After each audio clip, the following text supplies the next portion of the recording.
Shabbat Shalom to all of you out there. This week's Torah portion, Vaera, in the book of Exodus. We read about the first plagues in Egypt. And as even our preschool children know, one of the afflictions was frogs. Kids love singing that frog song, you know, frogs here, frogs there, frogs are jumping everywhere.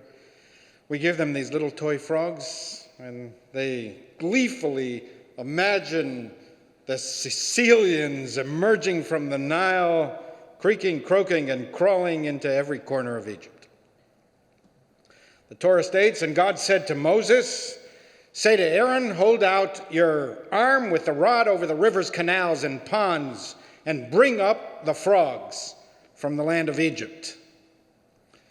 The rabbis noticed that the word frog, tzfardea, is written in the singular. Vata'al hatzfardea, literally, and the frog came up and covered the land. A couple of verses later, the Torah uses the plural, hatzfardeim, but in the verse that launches the plague, frog is written in the singular. Naturally, the rabbis wanted to know why.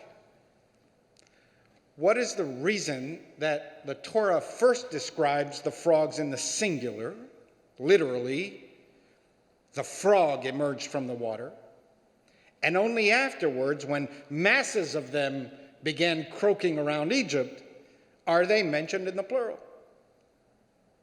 Is it literally true, they asked? Was it only one frog at first who came out of the water? The Talmudic sage Rabbi Elazar expounded, it is literally true. Tzvardea achat haita. It was one frog. But you know, in the Talmud, you can't only have one opinion without an argument. It just doesn't sit well with Jews. So, sure enough, centuries later, Talmudic rabbis recall this verse as having sparked a debate between Rabbi Elazar and Rabbi Akiva. How did one frog manage to organize a massive invasion of all the other frogs? Rabbi Akiva said, Hishritza.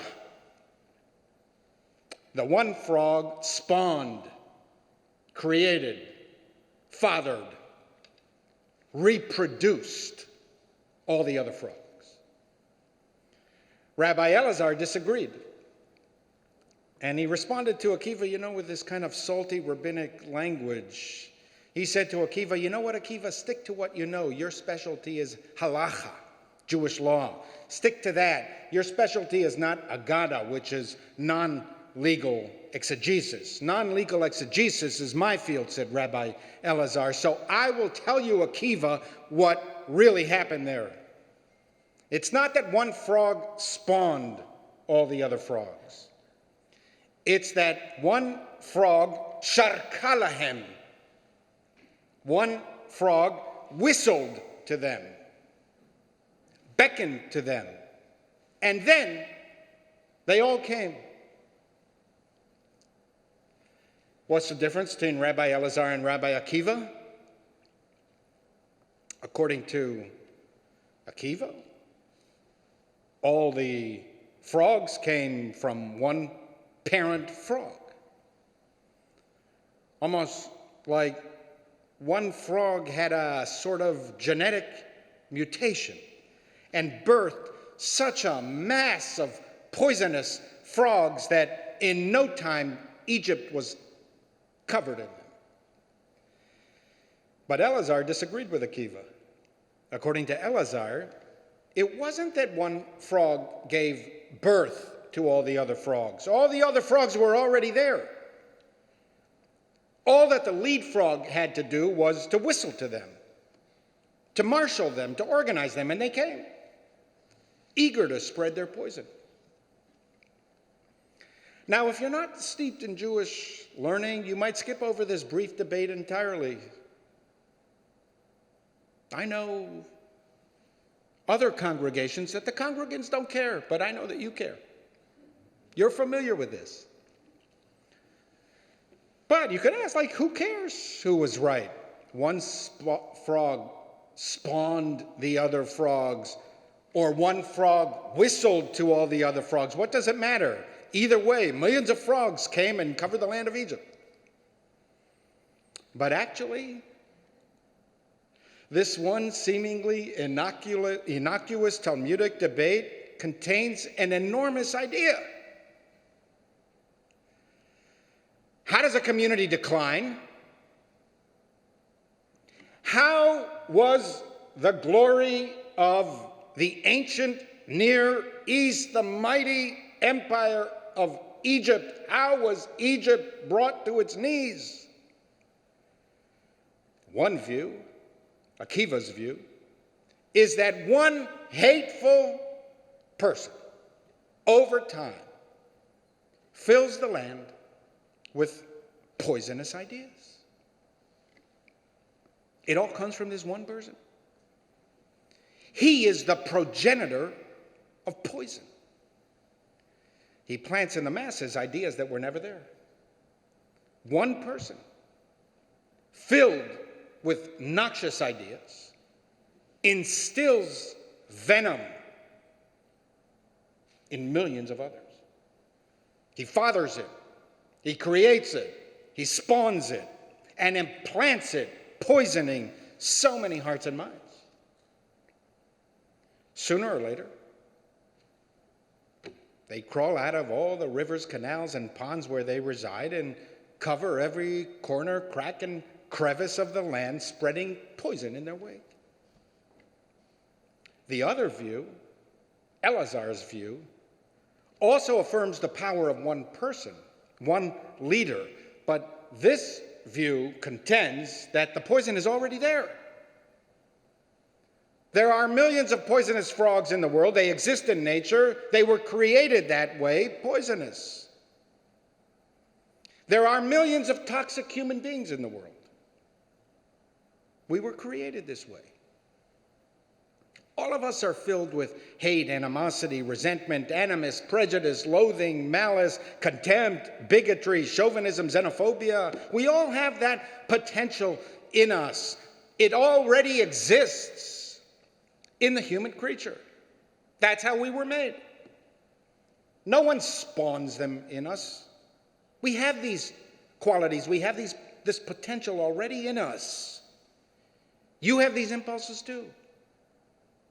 Human beings are a mixture of good and bad, love and hate, charity and animosity, peace and war. It's not that one person creates in us these toxicants. Rather, according to Elazar, one person releases these toxicants, gives them permission to come out into the world. All it takes to cover the land with venom is one leader, one person who whistles to all of the others, one person who allows for, releases these pent up and pent in emotions. One person who exploits our natural human proclivity to fear the other, to dominate the other. One person who is so persuasive, so charismatic, so convincing that he inspires multitudes and assures them it's safe to come out of the dark corners where you reside. One person who exhorts, now's the time. We've been waiting for this day for a long time. Our place is not in the dark netherworld of murky rivers, muddy canals, and marshy ponds. Come out now into the sunshine. One person who deadens the principle of right and wrong by the constant attrition of excess. One person who whistles, come out, wherever you are. He doesn't even have to say it explicitly. They have a special language. They understand their code language. It doesn't have to be an express whistle. Dog whistles do the trick. Both Akiva and Elazar agree that one person has the power to motivate millions. One person can make a difference. The dispute between them is that Akiva implies that Pharaoh had to work hard to instill into the Egyptians hateful xenophobic ideas. He kept pounding away until over time, Egypt was covered in darkness. Elazar, on the other hand, implies that Pharaoh didn't have to create the poison. It was already there, just waiting for its chance to come out of the shadows. Pharaoh didn't concoct the poison. He released it. He gave it permission to climb out of the swamp and infect the land. What do you think? Who was right? Akiva or Elazar?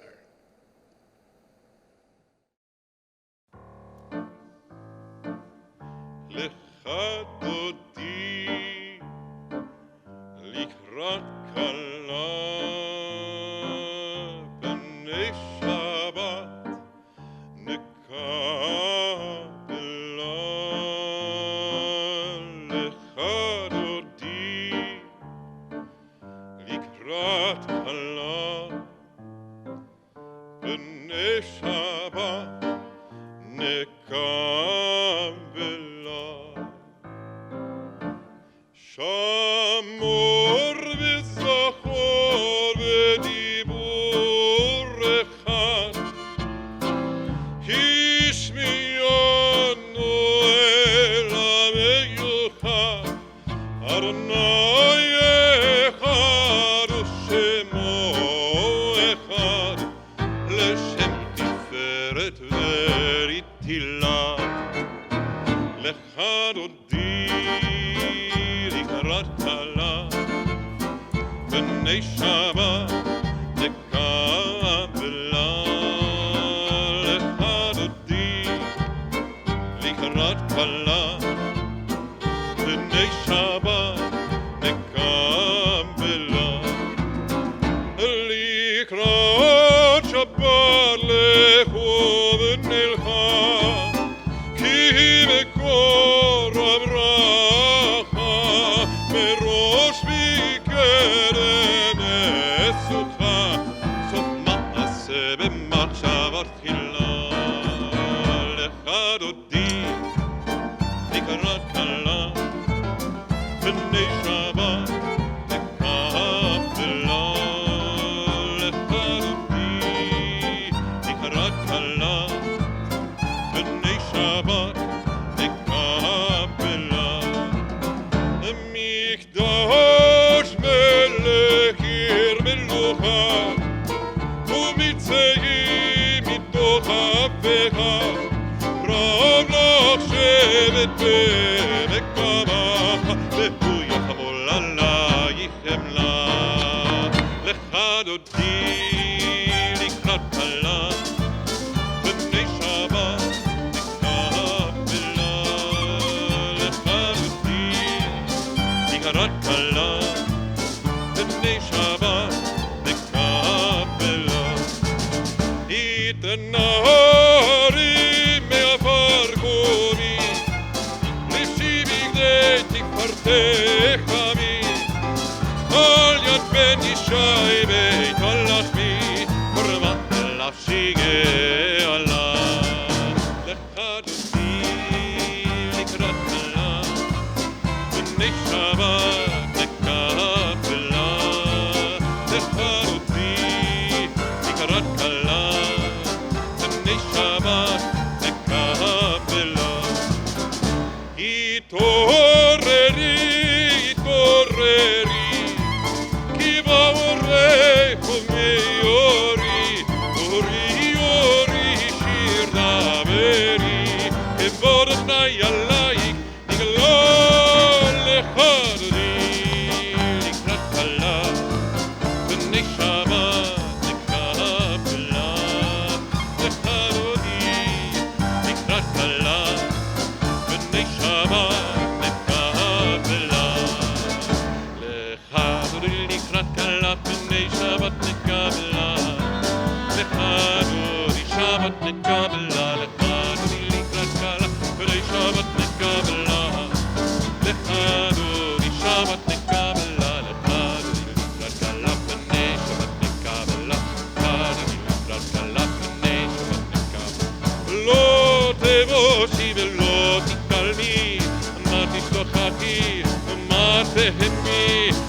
יחזו עניי עמי ונבנתה עיר על תהילה.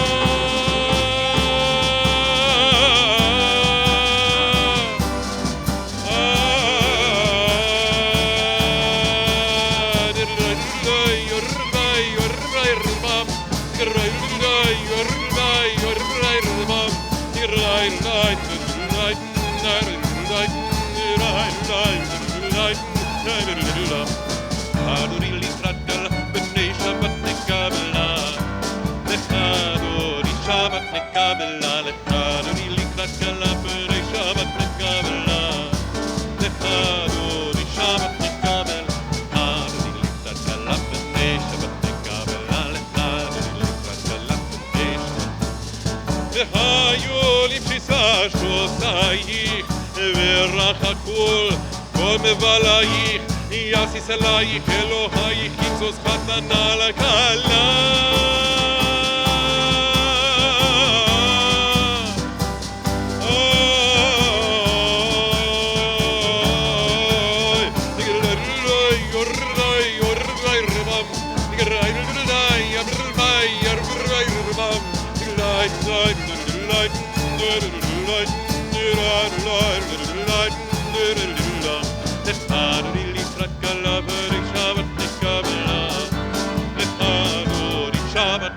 נקבלה לך אדוני לקראת גל בני שבת נקבלה לך אדוני שבת נקבלה לך אדוני לקראת גל בני שבת נקבלה לך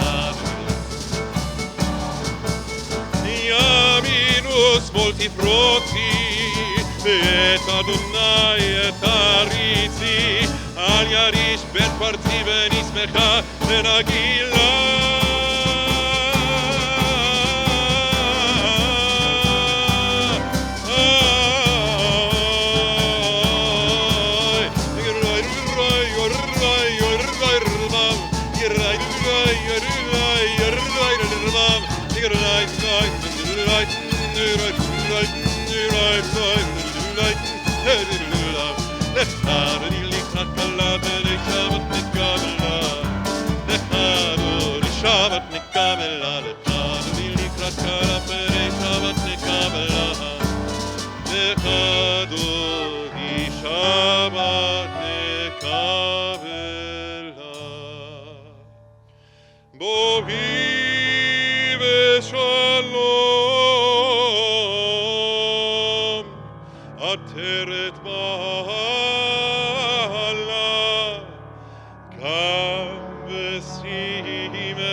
Shabbat Shalom.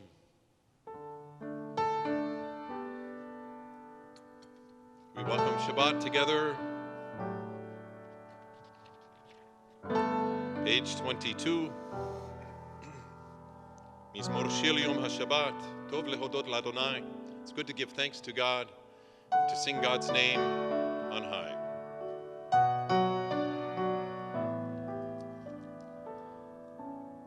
Mizmor Shir Leyom HaShabbat.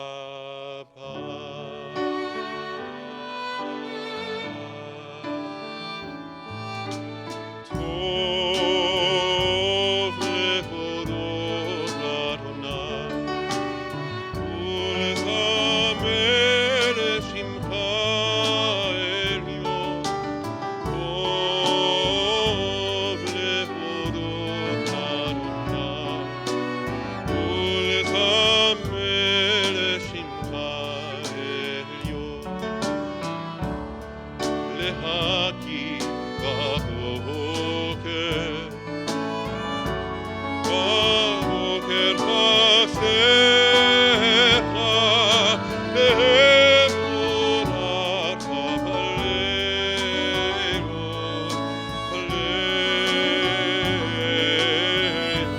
טוב להודות לאדוני, ולזמר לשמך עליון, טוב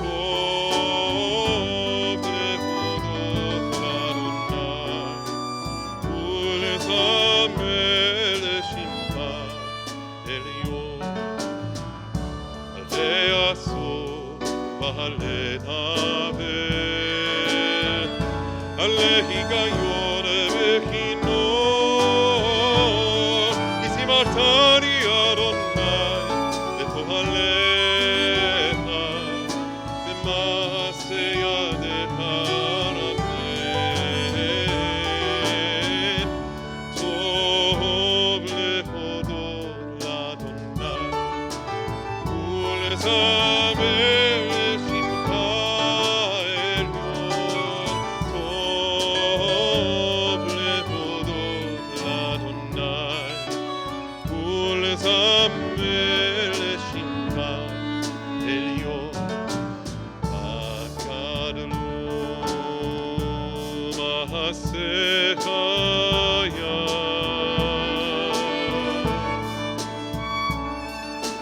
עוד עמקו מחשבותיך,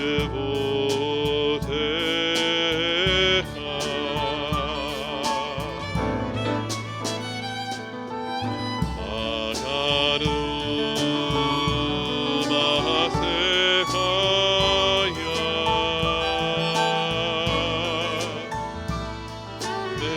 מאוד עמקו מחשבותיך.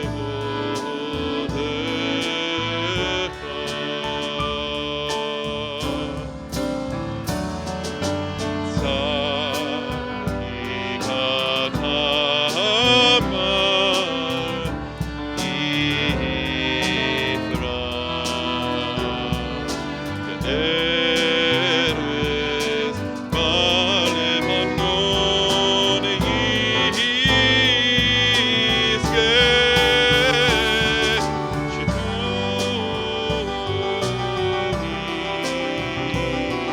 בבית אדוני,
בחצרות אלוהינו לבש אדוני עוז, כי תזר, אף תיכון תבל בעל תימות. נכון כיסך מעוז, מעולמות.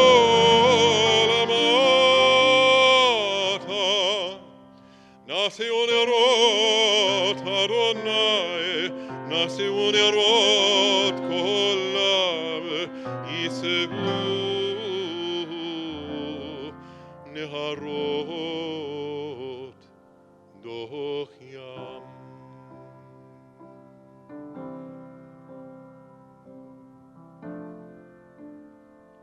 The Song of the Sea.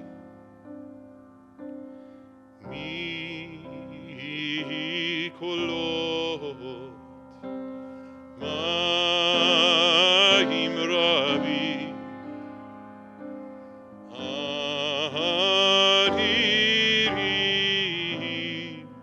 משברי ים. 23. מקולות מים רבים אדירים משברי ים. לרותך נהנו מאוד, לביתך נאווה קודש. אדוני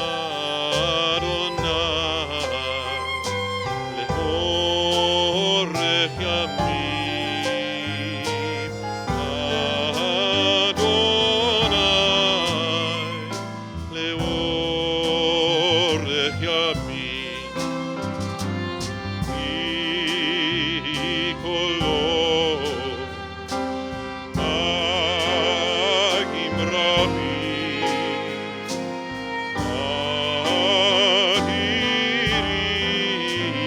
אדירים משברי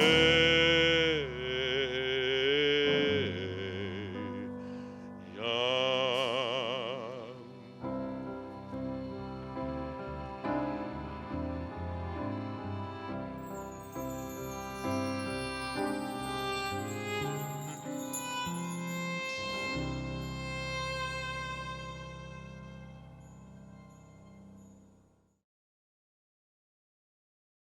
We would be pleased to send a complimentary DVD of this program to anyone who wishes to support JBS with a tax-deductible gift of $36, double chai or more.